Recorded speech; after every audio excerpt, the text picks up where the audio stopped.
Welcome to the Raven's Call. I'm Eric Wyrd Sjerven, Gothi of the Ridgar folk here in East Texas. Today I want to talk to you just a little bit about the Norns. Now the Norns in the lore, particularly from a Norse Icelandic bent, which is where I get most of my inspiration, the Norns are depicted typically as three ladies who oversee the span of a man's life. They are in some ways representative of causation, and I'm going to explain just a little bit about how that goes, and then I'm going to go into some of the more of the in-depth thoughts that I've had on the Norns as of late.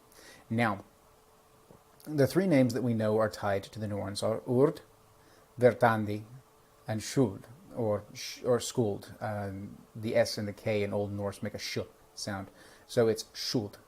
Now, and that is partially where we get the root from our modern word of should. Now, the Norns themselves don't set a man's fate as in the destiny of a man, as far as they don't dictate the course of our lives as some predetermined destiny. That's a holdover from a misbegotten correlation to the Greek fates. Now the fates, who are a fickle lot, are three weird sisters that do exactly that. They set every detail of a man's life as he goes through, and the Norns do not operate this way. The Norns, in essence, oversee recording our Wyrd into Urdabrunner, which is Urd's well, or the well of Wyrd. The bottom layer of that is Orlog, that which has come before, everything that has come in the pattern up to the now, the present.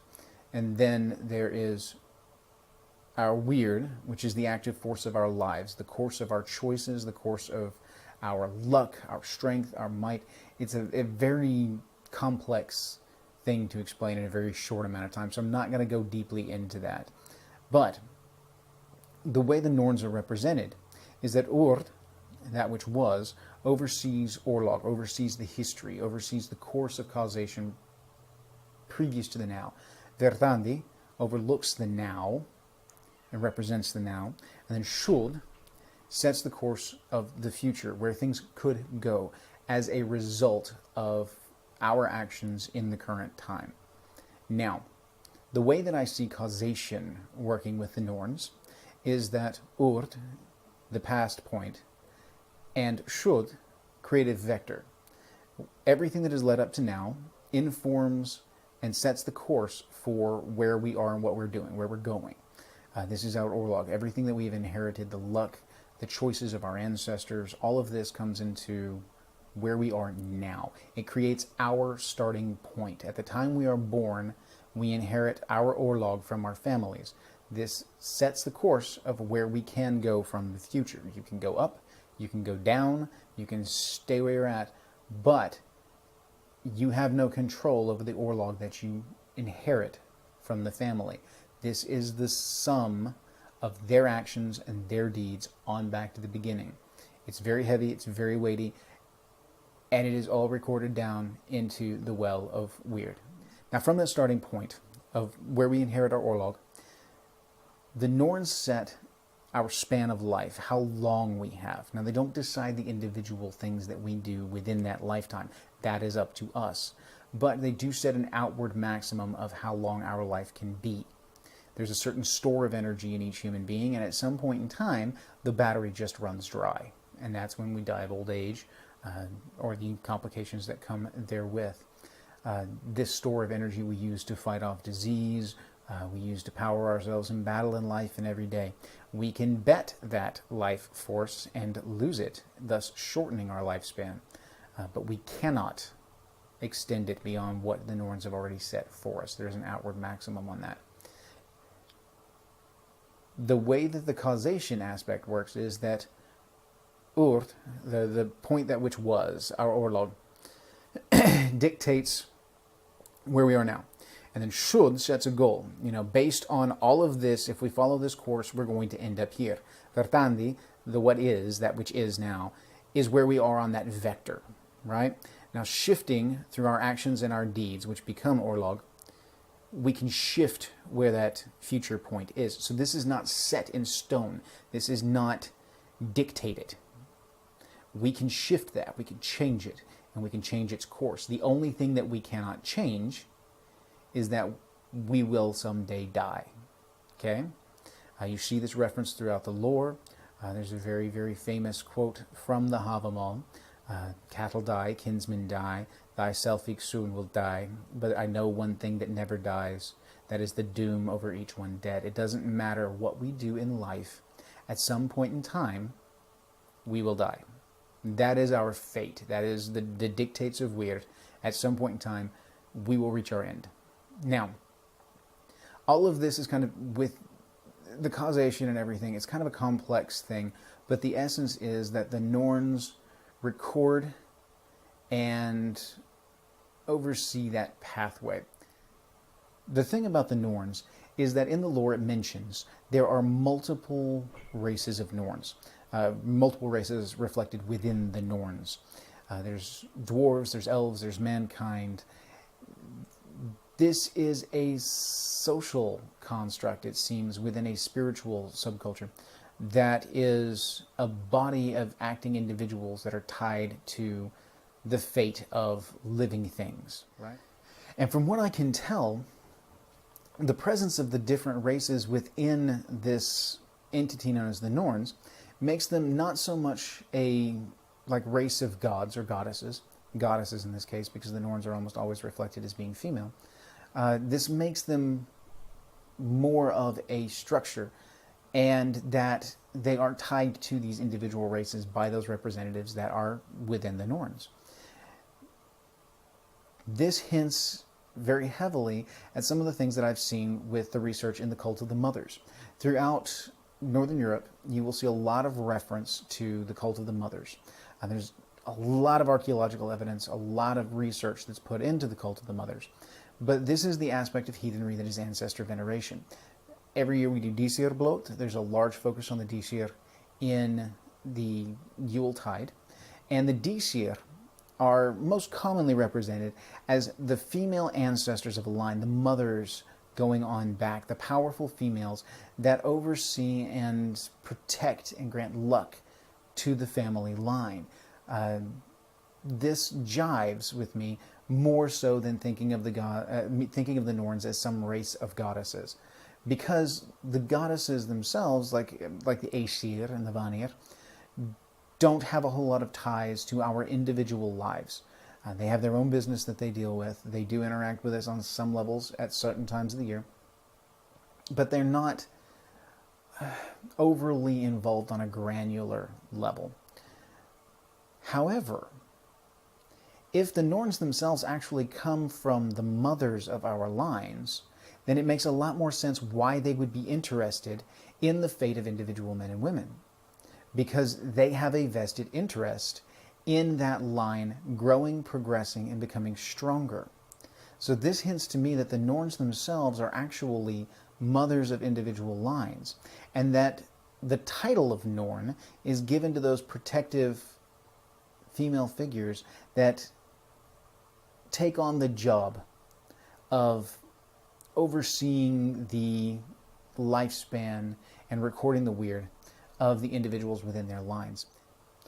Now, if you look at the story of Sleeping Beauty, when they first gather, when the princess is born, the fairies come and the fairies bestow gifts upon Sleeping Beauty.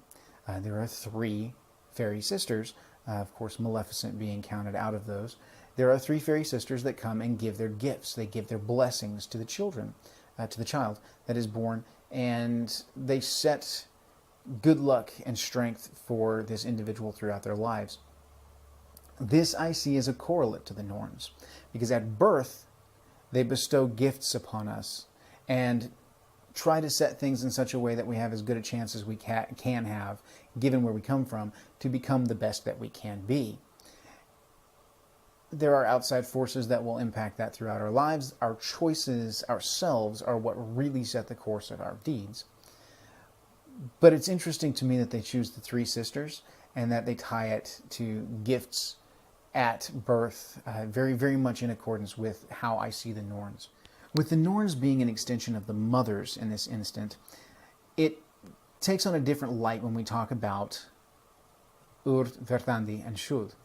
Instead of seeing them as individual goddesses in and of themselves, what if we explore the possibility that these titles are actually titles that are associated with different maternal Disir and the role that they play in overseeing the fate of their family lines? Then Wyrd isn't just a singular individual, but a title, an honorific that's given to someone whose job it is within the family line to oversee the store of Orlog as it's passed down from generation to generation. There is a Shud who is trying desperately to guide the family in a good, strong line. The smallest indivisible social structure in arch-heathen times was that of the Sib, or the immediate family. This was the basis of heathen culture. Everything was thought of with relation to the family. No individual acted on their own. Everything they did was as an extension of the family, and they brought honor or disgrace on the family name through their actions and through their deeds. For instance, if I were to go out and do good things in my life, I bring good things to the Sjerven name. I am a representative of the Sjervens. When I go out into the world, people will recall my grandfather who did great things in the community, and they see that I am one of the Sjerven boys. And that is my Orlog impacting where I am now and affecting where I can go. If I have good Orlog from where I come from, then I can go to good outcomes in my future. So the Norns themselves being tied to family lines keeps in line with this specific train of thought, because they do have an interest in the family line. They have an interest in the survival of the family, in maintaining the strength, honor, and luck of the family line and passing it on through the ages. This indicates to me that it's not necessarily about an individual's fate that they're trying to guide, but more the fate of the entire family. So when I see the Norns interacting with individuals, it is in an effort to keep that individual working towards the common goal of strengthening the family line and strengthening the family's luck over time. So specifically, I see the Norns as an extension of the Disir, or rather a subset of the Disir, the mothers of the lines, that take on the responsibility of overseeing the Wyrd, or the fate of the family line, the strength, the mane, everything that goes into the well-being of the family throughout generations. I see as the purview of the Norns, who want to see good things for the family. They want to see these things go strong. Now, they have no control over the individuals and how those individuals work towards that particular goal, or if they work against it. I'm sure everyone knows that individual in the family that seems to, do everything wrong and make all the wrong choices in life. If the Norns had absolute control over the fate of men, then they would not let that happen. They would come in and recorrect and course correct and set things right. But what they can do is mete out the luck of the tribe to the individuals that seem to be working towards the tribe's survival, those that are doing the best things for the tribe. If you look at the heathen ethical standards, Eric Wodening did a wonderful book called We Are Our Deeds. And in it, he explores heathen ethics and morals.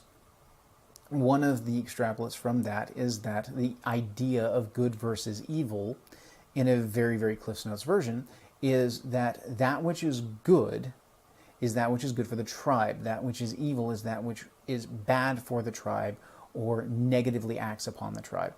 So the Norns themselves would mete out the luck, the store of familial luck, through the filia to those individuals that were doing the best for the family. Those would be the people that got the greater store of the family luck. Some people would not get that store of luck because they actually stand the greatest chance of damaging the family line. And so most of the time the Norns would try and withhold that luck in an effort to safeguard it and to keep it from being spent frivolously by an individual that does not have the proper goals in mind for the family. So in my saga of Bjorn Thorolfsson, in the Nils chapter of it, I touch a little bit on the Norns. And when that one comes out, you'll get to see how I see it a little bit in action and interaction with an individual to try and course correct for the greater good of the family. So it's more of an actual concrete representation of what I'm saying here, which is fairly abstract. This particular subject is not given to short snippet videos, but it's still something that's interesting to me.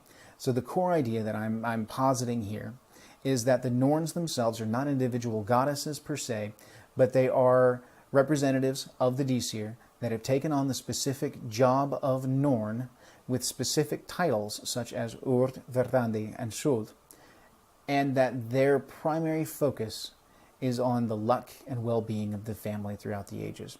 It's an interesting thing to touch on. I'm looking forward to hearing from everybody as far as what you guys see and what you guys think.